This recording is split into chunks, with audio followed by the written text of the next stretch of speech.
अभी हम करने वाले हैं class 10th advance mathematics chapter 3 का थ्योरम नंबर 1, जिसे डिवीजन एल्गोरिथम भी कहा जाता है। तो सबसे पहले हम लोग इसका स्टेटमेंट पढ़ेंगे कि इसके स्टेटमेंट में क्या लिखा हुआ है। इसके बाद हम लोग आगे बढ़ेंगे उसके प्रूफ की तरफ। तो जैसे कि यहाँ पर स्टेटमेंट में लिखा हुआ है, for two integers a and b with b greater than 0 there exist unique integers q and r such that a is equal to bq plus r and r is greater than or equal to 0 but less than b। तो इसका मतलब क्या है असल में? Suppose a और b दो integers, integer किसको कहते हैं हम? इंटीजर एक ऐसा सेट है जिसके अंदर माइनस नंबर रहते हैं बहुत सारे, जैसे कि -3, -2, -1, यहाँ आगे भी बहुत सारे हैं, बीच में 0 और फिर 1, 2, 3 और पॉजिटिव नंबर। तो ये जो जितनी भी नेगेटिव नंबर्स है और जितनी पॉजिटिव नंबर्स है और 0, इन सभी को एक साथ कहा जाता है इंटीजर्स। ठीक है, ये जो सेट है वो है सेट ऑफ इंटीजर्स। तो सपोज इसी सेट में से हम किसी दो नंबर को लेते हैं a और b, लेकिन क्या होना चाहिए? a से b, अच्छा b जो है वो 0 से ग्रेटर देन होना चाहिए। क्या होना चाहिए? 0 से ग्रेटर देन होना चाहिए, 0 से बड़ा होना चाहिए, यानी पॉजिटिव नंबर। 0 से कोई भी बड़ा होगा तो क्या होगा? ऑब्वियसली पॉजिटिव नंबर होगा, पॉजिटिव इंटीजर होगा। तो अगर ऐसा लेते हैं हम, तो इनसे रिलेटेड दो और, उसी सेट में हमें दो और इंटीजर्स मिलेगा जिनके बीच में आपस में एक रिलेशन बनता है, वो है a is equal to b q plus r. और ये जो r है वो या तो 0 के बराबर होगा या 0 से ग्रेटर देन होगा, लेकिन हमेशा b से छोटा रहेगा। अच्छा, ये तो गया स्टेटमेंट वाला बात। अभी इस चीज़ को हम लोग सिंपल तरीके से समझने की कोशिश करते हैं। जैसे कि यहाँ पर नाम में ही लिखा हुआ है डिवीजन एल्गोरिथम, तो इससे साफ साफ पता चलता है कि ये जो चीज़ है डिवीजन के साथ रिलेटेड है। ठीक है, तो इसके लिए हम एक एग्जांपल लेते हैं। सपोज यहाँ पर 6 है, ठीक है, और हम उसे 2 से डिवाइड करते हैं, तो 2 3 से क्या हो जाएगा? 6 हो जाएगा। रिमाइंडर कितना आएगा? 0 आएगा। हमें पता है कि dividend is equal to divisor into quotient plus remainder, ये चीज़ हमें पता है। डिविडेंड किसे कहते हैं? ये जो अंदर 6 है वो है डिविडेंड, जिससे हमने डिवाइड किया 2, वो है डिवाइजर, ये 0 है रिमाइंडर, और ये 3 है क्वोशिएंट। तो इनके बीच में आपस में ये रिलेशन बनता है। ये रिलेशन आपको पता होगा, डिवीजन के केसेस में आता है। तो यहाँ से अगर हम लोग ऐसा करें कि a को b से डिवाइड करें, और अगर हमारा क्वोशिएंट आया q और अगर रिमाइंडर आया हमारा r, तो इनके बीच में क्या रिलेशन बनेगा? डिविडेंड मतलब a, डिवाइजर यानी b, क्वोशिएंट यानी q, प्लस रिमाइंडर यानी r। तो यही चीज़ यहाँ पर कहा गया है। ठीक है, तो उसी चीज़ को हमें क्या करना है? प्रूव करना है। यहाँ पर जो r है यानी रिमाइंडर है वो b से छोटा है और 0 से हमेशा बड़ा है, या फिर कभी कभी क्या हो जाता है 0 के बराबर भी हो जाता है। जैसे कि यहाँ पर देखिए 0 के बराबर हो गया है। तो इसको हम लोग जनरल वे में प्रूव करेंगे, जैसे कि बुक में दिया गया है। हम लोग उसी तरीके से इसको अभी प्रूफ करने वाले हैं। तो चलिए इसको प्रूफ करते हैं। प्रूफ करने के लिए हमें यहाँ पर सबसे पहले एक सेट कंसीडर करना होगा।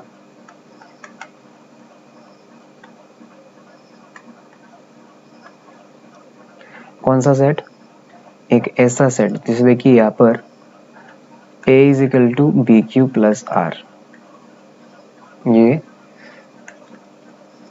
जो r है, ये r असल में हमारा रिमाइंडर है। तो इस r को हम लोग इस तरह से लिख सकते हैं, बी क्यू माइनस ए। लिख सकते कि नहीं? सॉरी, आर को हम लोग लिख सकते हैं ए माइनस बी क्यूब, ठीक है। ये रिमाइंडर, जैसे कि हमने 6 को 2 से डिवाइड किया तो 2 3 ज़ा 6 आ गया, 6 आ गया, रिमाइंडर 0 आ गया। अगर हम लोग इसको 3 से डिवाइड करेंगे 3 2 6 तब भी 0 आ जाएगा। अच्छा ठीक है, अगर हम इसको 4 से डिवाइड करें तो 4 1 जा 4, तो रिमाइंडर 2 आएगा। अलग अलग नंबर से डिवाइड करेंगे तो रिमाइंडर अलग अलग आएगा। तो उसी रिमाइंडर के जितने भी रिमाइंडर आएगा जब हम लोग b से a को डिवाइड करेंगे, ठीक है, तो उन रिमाइंडर को एक साथ लेकर हम लोग एक सेट बनाते हैं और उस सेट को हम लोग कंसीडर कर लेते हैं एज s, ठीक है।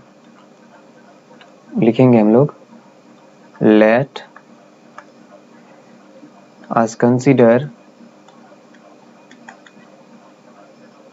s is equal to a minus x b, ठीक है।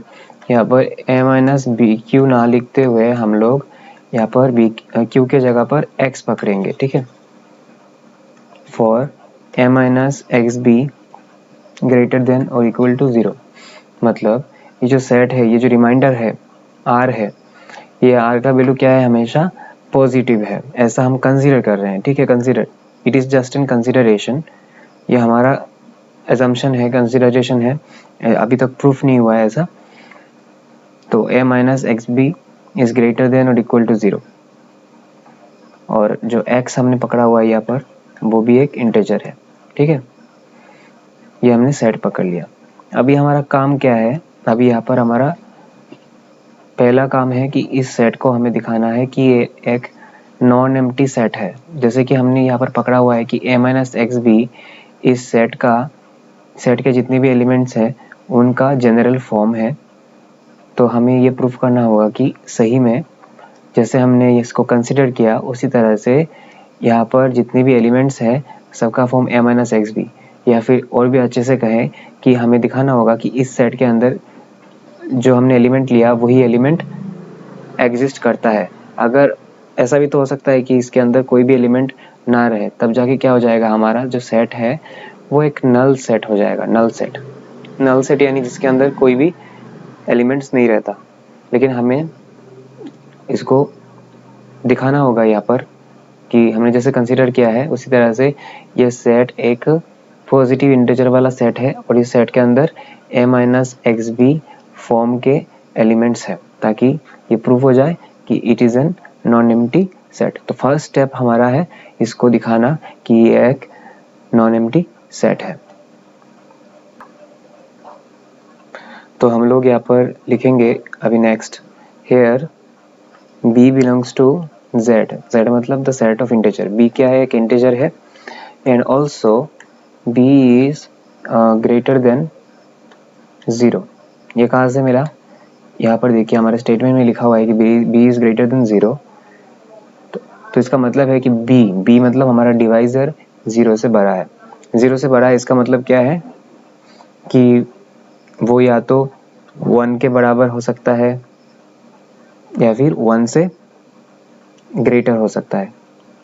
b के जगह पर हम 1 को लिख सकते हैं या फिर 1 से ग्रेटर कोई भी नंबर को लिख सकते हैं, ठीक है। तो हम लोग लिखेंगे therefore b is greater than और इक्वल टू 1, इसको हम लोग लिख सकते हैं। अभी क्या करेंगे, इसके दोनों तरफ हम लोग एक चीज से मल्टीप्लाई कर देंगे, वो है mod of a। Mod of a से हम लोग इसको मल्टीप्लाई कर देंगे। किस लिए मल्टीप्लाई करेंगे देख वो आगे जाके हमें मिलेगा। इसका एक यूज है जिसके कारण ही हम लोग क्या कर रहे हैं, दोनों तरफ मॉड ऑफ a से मल्टीप्लाई कर रहे हैं। व्हाट इज मॉड्यूलस या फिर मॉड जब आप किसी इंटीजर के ऊपर अप्लाई करते हो तो अगर वो इंटीजर माइनस होगा तो उसका वैल्यू पॉजिटिव में निकल के आएगा, और अगर वो पॉजिटिव होगा तब भी ये पॉजिटिव में ही रहेगा। तो यहाँ पर हम दोनों तरफ क्या करेंगे, मॉड्यूलस ऑफ a से मल्टीप्लाई कर देंगे। Multiplying both sides of by mod of a, we get mod of a b greater than equal to mod of a, क्योंकि 1 को मॉड ऑफ ए से मल्टीप्लाई करोगे तो मॉड ऑफ ए ही रहेगा। ओके, अभी यहाँ पर हमें क्या प्रूव करना है कि इट इज, ये जो चीज़ है इस चीज़ को हमें प्रूव करना है यहाँ पर a minus x b is greater than और इक्वल टू 0। और इसको प्रूव करने के लिए हम क्या करेंगे, यहाँ पर लिखेंगे putting x is equal to minus of mod a, x is equal to minus of mod a को हम लोग इसमें बिठा देंगे a माइनस एक्स बी में, ठीक है। Putting x is equal to minus of mod a in a minus xb, we get a minus xb, a minus यहाँ पर minus of mod a into b minus minus plus mod of a into b। देखिए यहाँ पर हमने साफ साफ लिख के रखा हुआ है कि mod of a into b is greater than और इक्वल टू ए। तो इसके जगह पर हम लोग यहाँ पर अभी इनइक्वलिटी का अप्लाई करने वाले हैं, क्योंकि mod of a into b is greater than और इक्वल टू ए। तो यहाँ पर इक्वल साइन को हटाकर हम लोग ग्रेटर देन और इक्वल लगा देंगे और ए प्लस इस जगह पे हम लोग रिप्लेस कर देंगे मॉड ए से। यहाँ पर हमने इनइक्वलिटी का यूज किया है, क्योंकि mod of a into b is greater than और equal to mod of a. तो यहाँ पर हम लोग ग्रेटर देन और इक्वल टू का साइन लगा देंगे और ए प्लस इस जगह पर हम इसको बिठा देंगे मॉड ऑफ ए, ठीक है। तो यहाँ पर साफ साफ पता चलता है कि a plus mod of a obviously 0 से बड़ा होगा ही, 0 से बड़ा कोई इंटीजर कोई नंबर होगा ही। तो हम लोग इसको लिख सकते हैं therefore a minus x b is greater than और इक्वल टू 0। तो ये चीज़ प्रूफ हो गया जो हमें प्रूफ करना था, a minus x b is greater than equal to 0। That means that is a minus x b belongs to where S, जो हमारा सेट है उसमें बिलोंग करता है। इसका मतलब है कि हमारा सेट के अंदर एलिमेंट्स हैं और उनका फॉर्म कैसा है, सबसे छोटा जो एलिमेंट है उसका फॉर्म कैसा है, ए माइनस एक्स बी जैसा फॉर्म है। सबसे छोटा जो एलिमेंट है उसका फॉर्म है ए माइनस एक्स बी जैसा, and it is a non empty set. That is लिखेंगे that is s not equal to 5, मतलब और एस जो है वो एक नॉन एम्प्टी सेट नहीं है। Therefore S is a non empty set, वो एक एम्प्टी सेट नहीं है, वो एक नॉन एम्प्टी सेट है। एम्प्टी सेट और नल सेट दोनों एक चीज़ है, एम्प्टी या फिर नल। एम्प्टी नल कब होता है, जब उसके अंदर कोई भी एलिमेंट नहीं रहता, लेकिन इसके अंदर एलिमेंट है और सबसे छोटा जो एलिमेंट है उसका शेप कैसा है, उसका फॉर्म कैसा है, ए माइनस एक्स बी। तो S is a non empty set और जो इसके एलिमेंट्स है वो सभी क्या है, नॉन निगेटिव इंटीजर्स है, और इसलिए हम लोग लिखेंगे यहाँ पर S is a non empty set of non negative integers. Okay, तो ये चीज़ पहला वाला काम हमारा पूरा हो गया। अभी नेक्स्ट हमें दिखाना है, अभी नेक्स्ट हम यहाँ पर एक एग्जांपल ले रहे हैं। सपोज मान लीजिए कि ए का वैल्यू है 9 और बी का वैल्यू है 2 और हम लोग b से a को डिवाइड करेंगे। 2 से 9 को डिवाइड करते हैं तो 2 से हम लोग सबसे छोटा नंबर कौन सा लिख सकते हैं, 2 1 से 2, तो रिमाइंडर क्या होगा 7। उसी तरह से हम लोग 2 2 से 4 लिख सकते हैं, 5 आएगा रिमाइंडर, 2 3 से 6 लिख सकते हैं, 3 आएगा रिमाइंडर, 2 4 से 8 लिख सकते हैं, रिमाइंडर 1 आएगा। तो सबसे छोटा रिमाइंडर हम देख रहे हैं कौन सा आ रहा है, 1, ठीक है। तो यहाँ पर चलिए इसको हम लोग पकड़ते हैं। इसके लिए हमारा a क्या है 9, b क्या है ये वाला और q क्या है ये वाला, ठीक है।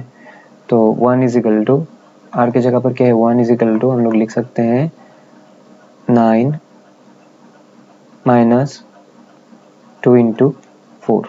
देखिए 9 माइनस 4 टू 8 कितना आ रहा है 1 आ रहा है, सही है कि नहीं।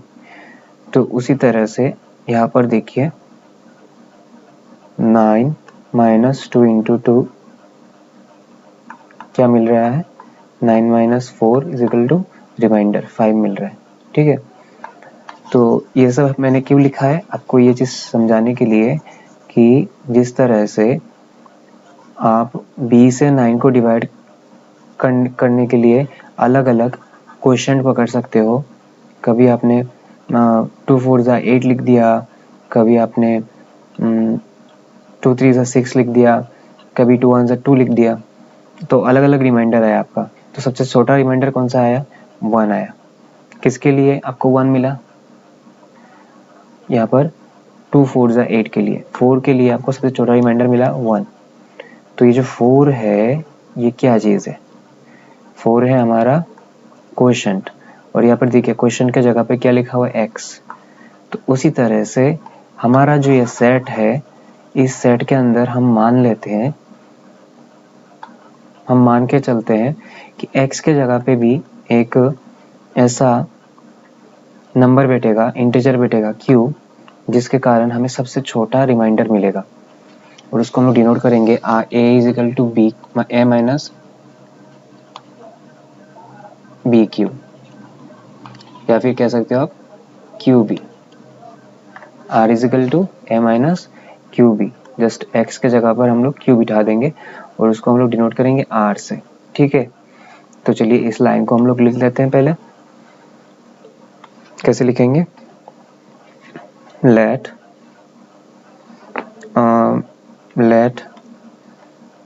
The set S contains a least मतलब सबसे छोटा, least non negative integer r such that for some, अच्छा ये छोटा किस लिए बना, क्योंकि जब हमने x के जगह पर क्या बिठाया q बिठाया, for some x is equal to q, और ये जो q है ये असल में क्या है एक इंटीजर ही है। तो therefore we have r is equal to, उसको हमने डिनोट किया r से, और r इज इक्वल टू क्या होगा a माइनस x के जगह पर q बिठाएंगे a माइनस क्यू बी, और ये जो a माइनस क्यू बी है ऑब्वियसली क्या होगा ये ग्रेटर देन और इक्वल टू 0 होगा, ठीक है। तो हमें अब क्या दिखाना है, हमारा कंडीशन क्या था कि जो r है वो क्या है b से छोटा है। तो पहले हमें प्रूफ करना होगा कि r is less than b, पहले हमें प्रूफ करना होगा r is less than b। तो हमारा नेक्स्ट अभी एम क्या है, we must show that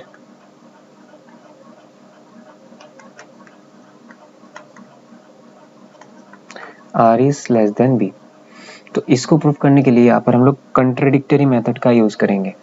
what is contradictory method, मतलब जो चीज़ हमें प्रूफ करना है उसके अगेंस्ट हम लोग लिखेंगे। जैसे कि ऐसा आपने किया होगा जनरल मैथमेटिक्स में कि √5 आपको बोला गया कि √5 इज एन इरेशनल नंबर, तो प्रूफ करने के लिए कहा गया, लेकिन आपने इसको प्रूफ करने से पहले क्या किया उल्टा ही पकड़ लिया कि no √5 is an, let us consider √5 is an rational number, लेकिन लास्ट में जाके आपको पता चला कि नहीं कि √5 एक क्या है इरेशनल नंबर है। तो उसी मेथड को कहते हैं कंट्राडिक्टरी मेथड, और यहाँ पर हमें दिखाना है कि r is less than b, लेकिन हम लोग कंसीडर करेंगे कि r is greater then b।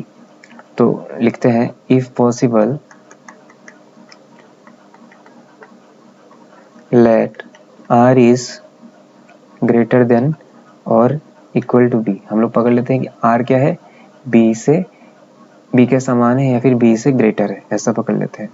तो अगर ऐसा है देन इन दिस केस, तो यहाँ पर हमारे पास है अभी r इज ग्रेटर देन और इक्वल टू b, दोनों तरफ से हम लोग क्या करते हैं b को माइनस कर देते हैं, तो यहाँ पर b माइनस हो जाने से हो जाएगा 0। तो उसी चीज़ को हम लोग यहाँ पर लिखेंगे r minus b greater than और इक्वल टू 0। अभी r का जो वैल्यू है वो क्या है, a minus q b. r का वैल्यू है a minus q b minus b greater than और इक्वल टू 0। हमें पता है कि तो इसको हम लोग थोड़ा टिक करके लिखेंगे, a minus q b minus b greater than equal to 0। a minus यहाँ पर b कॉमन ले लेंगे और अंदर रहेगा q प्लस 1 ग्रेटर देन और इक्वल टू 0।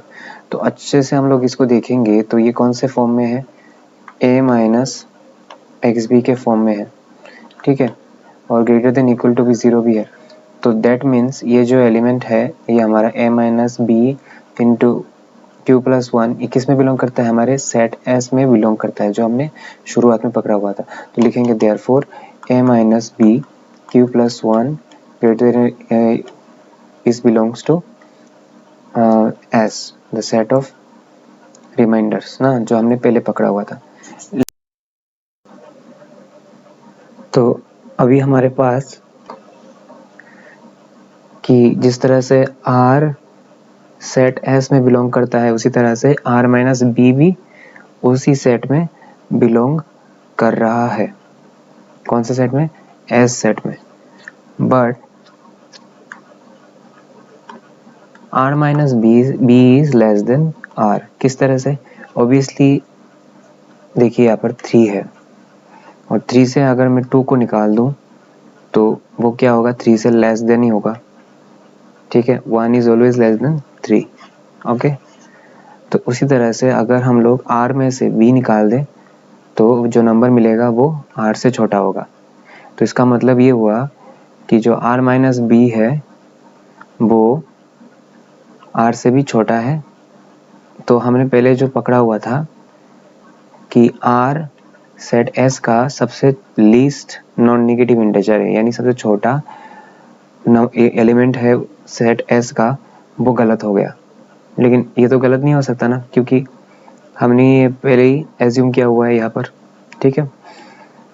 तो इसका मतलब है कि r b से ग्रेटर हो नहीं सकता, क्योंकि अगर r b से ग्रेटर होगा तो हमारा जो प्रीवियस एजम्पशन है, जो प्रीवियसली जो हमने जिस चीज़ को कंसिडरेशन किया है वो गलत हो जाएगा, ठीक है। तो दैट मीन्स जो हमने एज्यूम किया उसका उल्टा ही हमारा यहाँ पर रिजल्ट आ गया, हमारी एजम्पशन का कंट्राडिक्टरी रिजल्ट आ गया। तो दैट्स वाई ये प्रूफ हो जाता है कि r is not greater than और equal to b but r is less than b, ठीक है। तो हम लोग क्या लिखेंगे कि r इज, यहाँ पर एक लाइन लिख देते हैं, that means set S contains another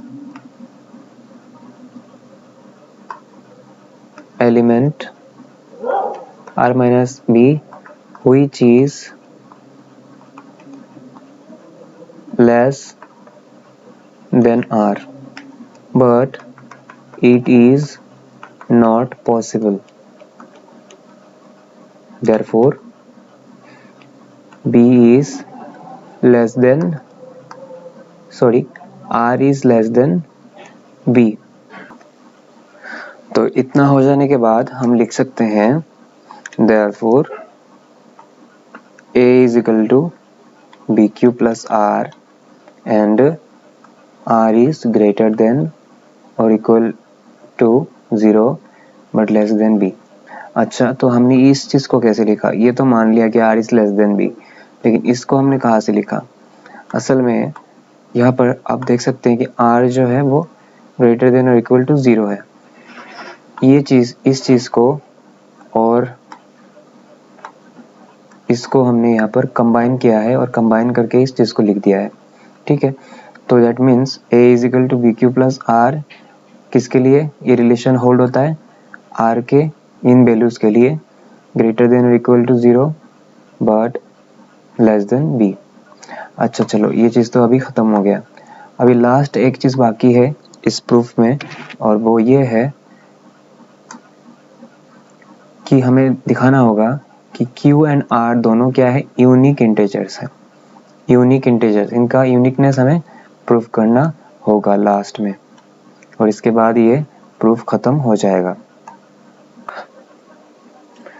तो यूनिकनेस का मतलब क्या होता है? यूनिकनेस का मतलब होता है कि यहाँ पर q और r यूनिक वैल्यूज़ है, और इसका मतलब ये है कि ये जो रिलेशन है a is equal to b q plus r, ये तभी होल्ड करेगा जब a और b के लिए सिर्फ और सिर्फ q एंड r एग्जिस्ट करेंगे सेट S के अंदर, सॉरी सेट Z के अंदर, द सेट ऑफ इंटीजर्स। इसके अंदर जब a और b को हम चूज करेंगे तो a और b के लिए हमें बस q एंड r ही मिलेंगे, दूसरा कोई दो इंटीजर, ठीक है, ऐसा नहीं रहेगा जिसके लिए ये रिलेशन होल्ड होता हो, तो उसको कहते हैं यूनिकनेस। तो उसी चीज़ को हमें यहाँ पर प्रूफ करना है। तो इसको प्रूफ करने के लिए भी हम लोग क्या करेंगे, कंट्राडिक्टरी मेथड का यूज करेंगे। हम लोग लिखेंगे we have to show that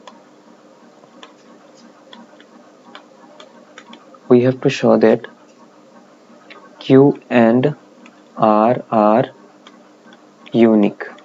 हमें दिखाना होगा कि Q और R दोनों क्या है, यूनिक है।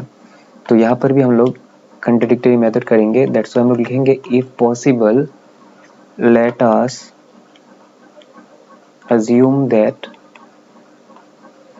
Q and R are not unique. चलिए मान लेते हैं कि दोनों यूनिक नहीं है, मतलब A और B के लिए Q और R के अलावा भी दो कोई अलग इंटीजर हम लोग चूज कर सकते हैं जो कि ये रिलेशन होल्ड करते हों, ठीक है, unique, then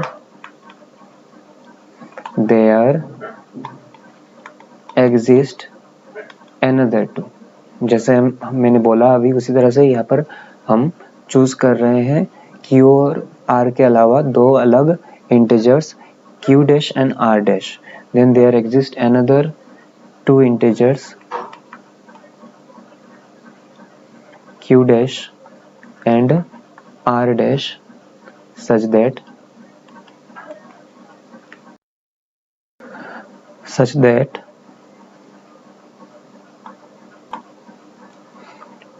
A is equal to B Q dash plus R dash and R dash is greater than or equal to 0 but less than B। अभी यहाँ पर हम लोग एक चीज़ और पकड़ लेते हैं, suppose R is greater than or equal to R dash, तो इसका मतलब क्या हुआ कि R minus R dash is greater than or equal to 0। Next we have A is equal to BQ plus R and R is greater than or equal but less than B। तो यहाँ पर भी A यहाँ पर भी A, दोनों का left hand side equal, तो हम लोग लिख सकते हैं therefore BQ Q dash plus R dash is equal to BQ plus R। तो यहाँ पर लिख देंगे BQ dash माइनस BQ और यहाँ पर लिख देंगे R माइनस R dash। तो यहाँ से कॉमन ले लेते हैं B Q dash minus Q और R माइनस R dash। अभी देखिए R माइनस R dash जो है ग्रेटर देन और इक्वल टू 0 है, तो हम लोग लिख सकते हैं B Q dash minus Q is greater than और इक्वल टू 0, ठीक है। तो अभी हम लोग लिखेंगे 0 लेस देन और equal B into Q dash minus Q which is less than B। ये हमने कहाँ से लिखा, यहाँ से लिखा, और ये जो B into Q dash minus Q है वो B से छोटा होगा, ठीक है। अभी हम लोग दोनों तरफ इसको पूरा Q से डिवाइड कर देंगे और Q से डिवाइड करने से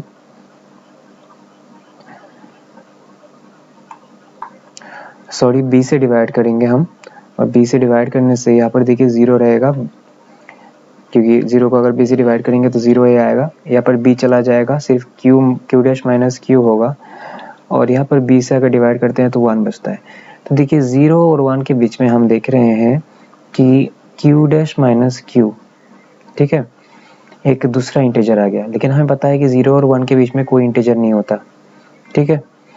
तो इसका मतलब ये हुआ कि Q डैश माइनस Q जो है वो यहाँ पर देखिए लिखा हुआ है ग्रेटर देन और इक्वल टू 0, तो that means Q dash minus, since ये लाइन लिख देते हैं, since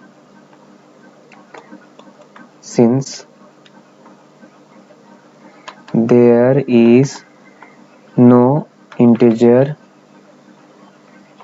between 0 and 1, therefore Q dash minus Q जो है वो किसके बराबर हो जाएगा, 0 के बराबर हो जाएगा, और Q dash is equal to क्या हो जाएगा, Q हो जाएगा। तो यहाँ पर देखिए प्रूफ हो चुका है कि Q डैश और Q दोनों क्या है, सेम मतलब इंटीजर है, दोनों यूनिक है, ठीक है। तो इसी तरह से हम लोग लिख सकते हैं therefore B into Q dash minus Q is equal to R minus R dash. देखिए ये वाला 0 हो जाएगा, क्योंकि Q डैश माइनस Q कितना है 0, तो ये वाला पूरा 0 हो जाएगा, is equal to R minus R dash. और यहाँ से ये भी प्रूफ हो जाता है कि R is equal to R dash. तो देयरफॉर क्या प्रूफ हो गया है कि Q and R are unique. तो therefore for A, B belongs to Z with B greater than 0, there exist two unique integers Q and R such that A is equal to BQ plus R and R is greater than or equal to 0 but less than B। तो यहाँ पर ख़त्म हो जाता है आपका division algorithm का proof, और इसको आप एग्ज़ाम में लिख सकते हैं अगर क्वेश्चन आता है इसके प्रूफ का।